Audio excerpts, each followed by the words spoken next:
এই দেখুন সেই পাবলিক যে মিনারেল ওয়াটার দিয়ে হিসু করে, আজ পরিস্থিতির শিকার হয়ে সে এই যে নোংরা পানিতে হাত মুখ ধুচ্ছে।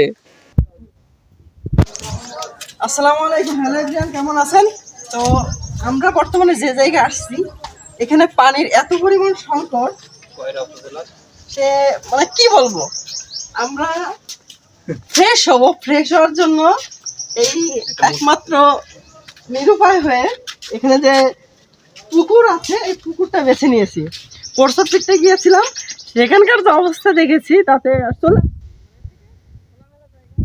ভালো, ওই জন্য সম্ভব হইলো না।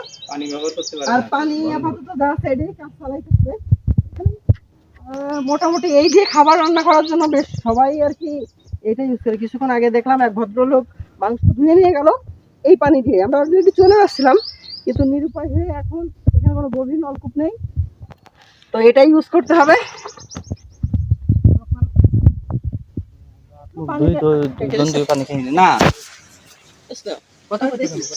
পানিটা আসলে তিতো কি মিঠো একটু দেখি।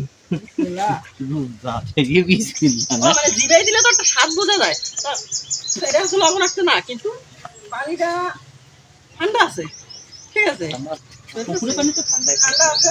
তো এবার হচ্ছে আমি ইউজ করতে পারবো, আপনি ধুতে পারবো, ফ্রেশ হয়নি কারণ সামনে ফ্রেশ হওয়ার জায়গা নাই, ঠিক আছে। তো এখান থেকে ফ্রেশ হয়ে যাবো, আর বাকি যদি কিছু পাই বলবো। অনেক দূরে এসেছি, কয়রা বাজার পার হয়ে চলে এসেছি, কয়রা উপজেলা, হ্যাঁ কয়রা উপজেলায় আছি, এবং গ্রামের নামটাও তো জানি না। ঠান্ডা পানি আছে। তো ঠিক আছে, সবাই ভালো থাকেন, ইনশাআল্লাহ দেখা হবে, আল্লাহ হাফেজ।